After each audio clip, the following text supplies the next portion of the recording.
Hello students, आज जो है हमारा जो है 10th की मैथमेटिक्स में ये एक्सरसाइज 13 यानी जो पृष्ठीय क्षेत्रफल और आयतन वाली जो एक्सरसाइज है उसका ये मोस्ट इम्पोर्टेंट सवाल है। इसकी 100% चांस है कि ये एग्जाम में आएगा। ठीक है, इसमें जैसे दे रखा है कि एक धातु के घनाभ की विमाएँ दे रखी हैं 100 सेंटीमीटर, 80 सेंटीमीटर और 64 सेंटीमीटर है। इसको पिघला दिया और बना दिया एक घन। इस घनाभ का पृष्ठीय क्षेत्रफल ज्ञात करना है। देखते हैं, इसको हम सॉल्व करते हैं। जैसे उसने हमें दे रखा है कि एक घनाभ है। सबसे पहले नोट करेंगे घनाभ की विमाएँ दे रखी हैं। विमाएँ का मतलब होता है L गुणे B गुणे H। कितना दे रखा है? 100 गुणे 80 गुणे 64, यानी लंबाई कितनी है? L बराबर 100 सेमी। चौड़ाई कितनी है? B बराबर 80 सेमी। और ऊंचाई कितनी है? H बराबर 64 सेमी। ठीक है, तो वो क्या कह रहा है कि एक घनाभ है। घनाभ का हम चित्र जानते हैं, ये होता है घनाभ फॉर्म। घनाभ को जो है इतनी होता है घनाभ, ये उसकी होती है लंबाई, ये उसकी होती है चौड़ाई और ये होती है ऊंचाई। ठीक है, यानी घनाभ जो है इसका आयतन, इसी को हम कन्वर्ट कर देंगे एक घन में। कह रहा है कि इसको पिघला दिया, जैसे मान लो एक लोहे का एक बड़ा सा ईंट के नुमा एक घनाभ है, ये ईंट टाइप का एक घनाभ है। अब इसको हमने पिघला दिया, फिर इसको हमने बना दिया है एक घन के रूप में। घन का मतलब जानते हो? पासा जानते हैं ना, लूडो का जो पासा होता है वो होता है घन का फॉर्म। और जो हमारी एक ईंट होती है हमारी घनाभ के फॉर्म में। तो ईंट में जैसे इसकी लंबाई कितनी दे रखी है? 100 और चौड़ाई भी कितनी है? 80 और ऊंचाई कितनी है? 64। तो जब हमने ईंट को ही पिघला के क्या बनाया है? घन बनाया। ये है घनाभ, ये है घन। तो हमने घनाभ को पिघला के क्या बनाया है? घन बनाया है। तो जितना आयतन हमारा घनाभ का होगा उतना ही आयतन हमारा घन का होगा। तो सबसे पहले हम मान लेंगे, बने घन की भुजा, कुछ भी मान लेते हैं, x है। ठीक है, इसलिए देखो घनाभ को पिघला के क्या बनाया है? घन बनाया है ना। तो जितना आयतन घनाभ का होगा उतना ही आयतन घन का होगा। इसलिए घनाभ का आयतन बराबर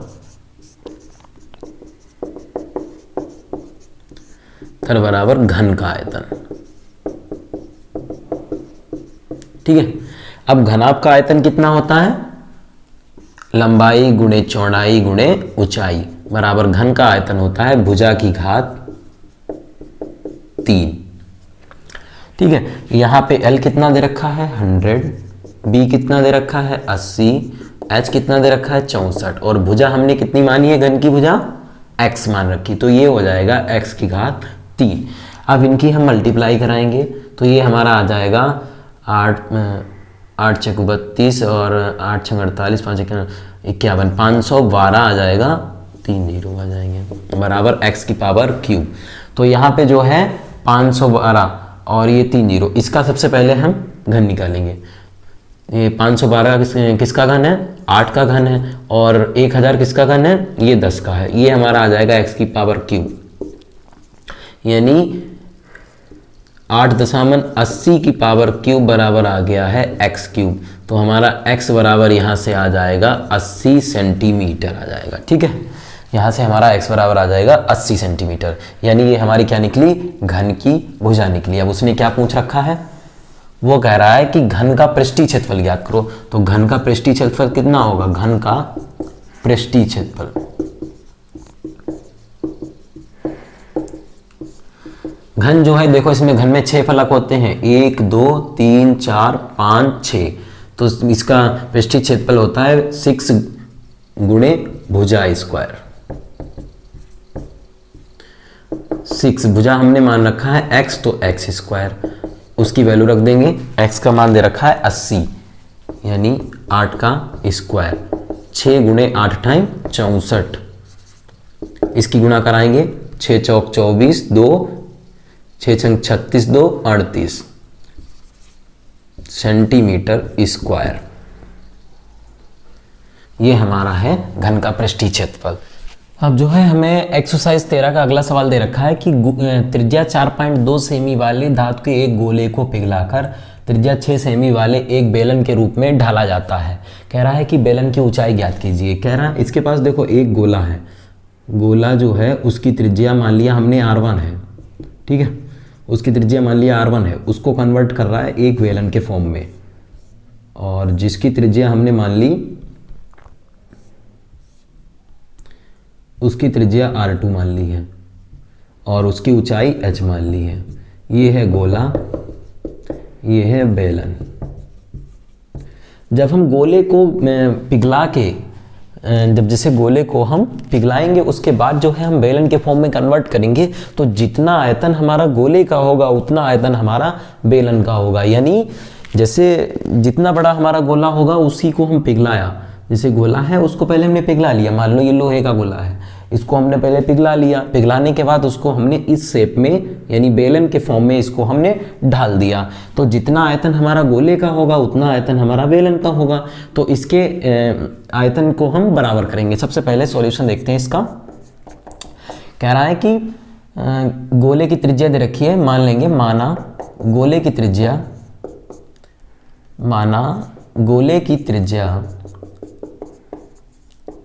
R1 बराबर कितनी है 4.2 सेमी, ठीक है। उसे पिघलाकर 6 सेमी त्रिज्या वाला एक बेलन बनाया गया। यानी बेलन की त्रिज्या कितनी दे रखी है, बेलन की त्रिज्या कितनी दे रखी है R2 बराबर 6 सेमी दे रखी है। फिर कह रहा है कि बेलन की ऊंचाई ज्ञात कीजिए, यानी बेलन की ऊंचाई h बराबर हमें ज्ञात करनी है। चूंकि गोले को पिघलाकर बेलन बनाया गया है, चूंकि गोले को पिघलाकर बेलन बनाया गया है, बेलन बनाया गया है, इसलिए गोले का आयतन बराबर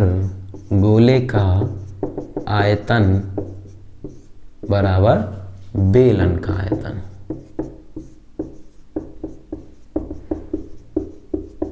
ठीक है, यहाँ पे गोले का आयतन हमें मालूम होना चाहिए 4/3 पाई R1 क्यूब, क्योंकि हमने गोले की त्रिज्या R1 मान रखी है इसलिए R1 क्यूब। बेलन का आयतन पाई R2 स्क्वायर H, ठीक है, क्योंकि बेलन की त्रिज्या हमने R2 मान रखी है। तो यहाँ से देखो पाई से पाई कट जाएगा, पाई से पाई कट जाएगा, क्या बचेगा यहाँ से 4R1 3, R1 की वैल्यू पुट कर देंगे 4.2 की पावर क्यूब और बटे में 3 बराबर R2 की वैल्यू कितनी है 6 का स्क्वायर इंटू H। हमें निकालना है H, तो H को हम साइड में ले आएंगे, बाकी इसको जो है बटे में भेज देंगे, तो हमारा H बराबर आ जाएगा, इसलिए H बराबर आएगा 4 गुणे 4.2 गुणे 4.2 गुणे 4.2 और बटे में 3 गुणे 6 गुणे 6।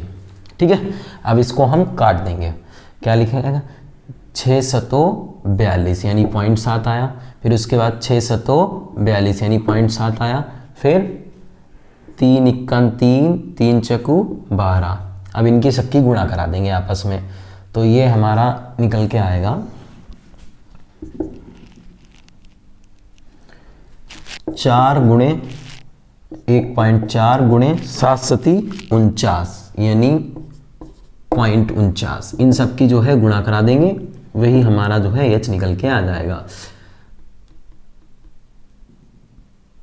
14 की गुणा इससे कराएंगे 4 चक 16, 1 4 इक्कन 4 है 5, 5.6 गुणे अब 49 से गुणा करा देंगे, इसकी गुणा जो है आती है 2744। ठीक है, अब यहाँ पे 1-2 अंक के बाद ये है, अब 1 अंक ये है, 3 अंक के बाद जो है पॉइंट लगा देंगे, यानी 2.744 सेंटीमीटर ये हमारी आ गई है बेलन की ऊंचाई। ठीक है।